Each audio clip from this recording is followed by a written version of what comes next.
Assalamu alaikum wa rahmatullahi ta'ala wa barakatuhu. Barkanmu da yau, barkanmu da sake saduwa da ku a daidai wannan lokaci. A yau za mu tattauna akan wasu abubuwa da suke faruwa a daidai wannan lokaci, musamman ma abin da yake faruwa tsakanin wannan babban jarumi wato babban jarumi Ali Nuhu da kuma babban jarumi kuma fitaccen mawaƙi wato Nura M Inuwa, wanda mutane da yawa suke yawaita maganganu a kansu cewa ba sa jituwa. Rashin jituwarsu ba komai ne ke kawo dalilin faɗansu ba, sai dalilin faɗansu shine abin da yake faruwa. Kowa yana tunanin cewa yana ji da kansa shi babban mai kuɗi ne, kuma kowa yana tunanin cewa ya isa, ya cika, ya tumbatsa, ya batse, kuma kowa yana tunanin cewa ina da masoya a ko'ina. Kowa yana tunanin cewa duk inda yi magana kuma duk inda ya kai kukansa za a saurara, kuma kowa yana tunanin cewa duk inda yi magana ko ina maganarsa za ta yawo. Mutane da yawa sun daɗe suna ta mamakin hakan ne yasa yake tabbaye mutane mamaki kuma yake ta ɗaga hankalin mutane. Sai dai dalilin faɗansu da kuma dalilin abubuwan da yake faruwa a tsakaninsu, kowa ya riga ya gano, kuma kowa ya riga ya gano ya magance matsalarsu, wanda a daidai lokacin da mutane da yawa suka yi ca akan abin da yake faruwa. Hakan ne yasa mutane har suka gano dalilin faɗan jarumi Ali Nuhu da kuma wannan fitaccen jarumi wato Nura M Inuwa. Duk da dai da cewa Nura M Inuwa shi ba wai harkar fim yake ba, ya fi yarda da harkar waƙoƙi, kuma kowa ya san da cewa Nura M Inuwa bidiyon waƙarsa ma bai damu ya hau ba, domin mutane daban-daban daga garuruwa daban-daban suna ta yi mishi wulaƙanci har da cewa shi ɗan Daudu ne. Mutane da yawa suna cewa Nura M Inuwa ɗan Daudu ne, amma bai taɓa damuwa da hakan ba, domin ya san da cewa hakan idan ya ce zai damu hakan zai dinga ɓata mishi rai. Hakan ne yasa baya taɓa yarda ransa ya ɓaci, kuma hakan ne yasa mutane da yawa suke ta ƙara soyayyarsa, kuma hakan ne yasa mutane da yawa suke ta ƙara ƙaunarsa a ko'ina. Daidai da cewa Nura M Inuwa yana da masoya a ƙasashe daban-daban, ba ma iya gida Najeriya ba. Haka zalika shi kansa wannan babban jarumi wato jarumi Ali Nuhu yana da masoya daban-daban, ba iya gida Najeriya ba. Mutane da yawa suna ta mamakin wannan ɗumbin masoya da suka tara, amma shi dai tabbas dalilin faɗansu a nan shine kowa yana tunanin cewa kowa yana ji da kansa ne, kuma kowa yana tunanin cewa kowa yana ji da kansa ne wajen ɗaukaka da kuɗinsa da kuma fasaharsa da baiwarsa, musamman idan muka ɗauko ɓangaren jarumi Ali Nuhu. Jarumi Ali Nuhu mutane da yawa suna ce mishi yana da matuƙar girman kai, kuma mutane da yawa suna ta cewa yana da wulaƙanta mutane, baya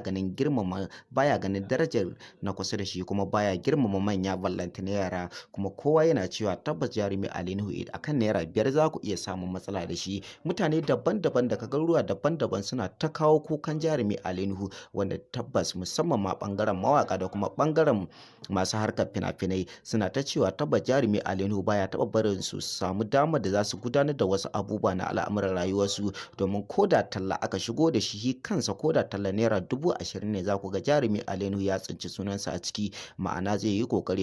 ya kawo sunansa domin shi kansa a gudanar da wannan talla da shi. Baya taɓa yadda ya ɗaga wani ƙasa da shi kafa, ba zai taɓa tunanin cewa shi a yanzu ya girma ya wuce ƙarfin ya talla naira 20,000 ba. Amma jarumi Ali Nuhu akan yi rigima da shi, kuma akan yi cece-kuce da shi, ba don komai ba sai don kawai a ga cewa ya samu wannan talla. Kuma mutane daban-daban daga garuruwa daban-daban suna ganin nauyin jarumi Ali Nuhu, kuma suna ganin mutuncinsa. Hakan ne yasa mutane da yawa idan suka tsinci jarumi Ali Nuhu a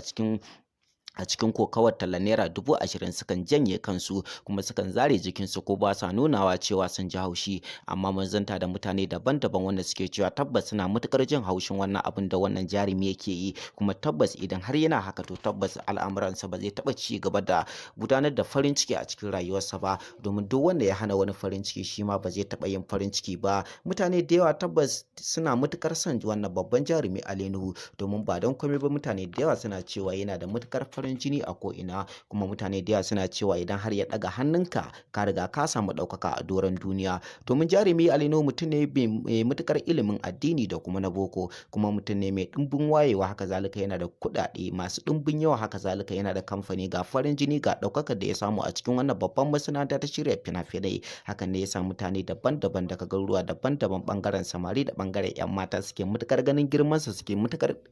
matuƙar girmama shi, kuma ba sa taɓa yadda su saɓawa al'amuransa. Da shi kansa wani fitaccen jarumi, ko mu ce fitaccen mawaƙi wato Nura M Inuwa. Nura M Inuwa yana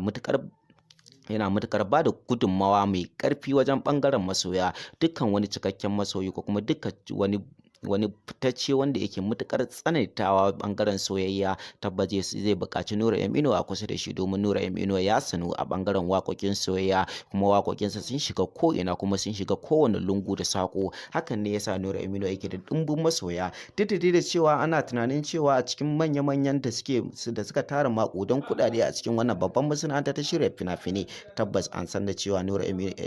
Inuwa yana ɗaya daga ciki, duk da dai mutane da yawa suna cewa Ali Nuhu shine na ɗaya, jarumi Adam A Zango shine na biyu, sannan kuma sai babban mawaƙi wato Dauda Kahutu Rara shine na uku, sannan kuma sai wannan babban mawaƙi wato Nura M Inuwa shine na huɗu. Duk da cewa akwai fitaccen mawaƙa da kuma fitaccen jarumai wanda ba a taɓa tunanin cewa ba za su zo cikin jadawalin waɗannan manya-manyan masu kuɗi ba, amma sai gashi Nura M Inuwa ya taka muhimmiyar rawa wajen ganin lashe wannan gasa ta manya-manyan masu kuɗi a cikin wannan babban masana'anta ta shirya fina-finai.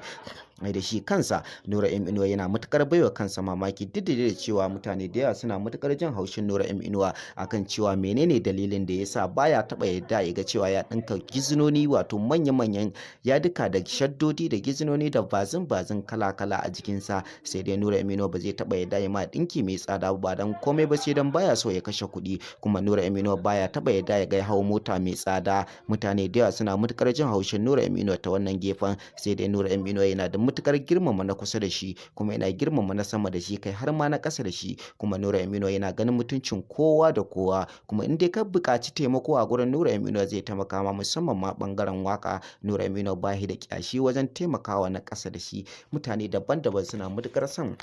wannan fitaccen mawaƙi wato Nura M Inuwa, sai dai tabbas akwai wani babban al'amari da yake ƙoƙarin tasowa, wanda har mutane suke ta cece-kuce kuma suke ta maganganu akan wannan fitaccen mawaƙi wato Nura M Inuwa. Sai dai mu ce ku ci gaba da bibiyan mu a cikin wannan YouTube channel namu mai suna Real Dan Mama TV, ko kuma AA Kasara TV, ko AA Doka TV. Ku yi subscribing kana ku danna ƙararrawa domin dukkanin abin da muka samu kuma ku same shi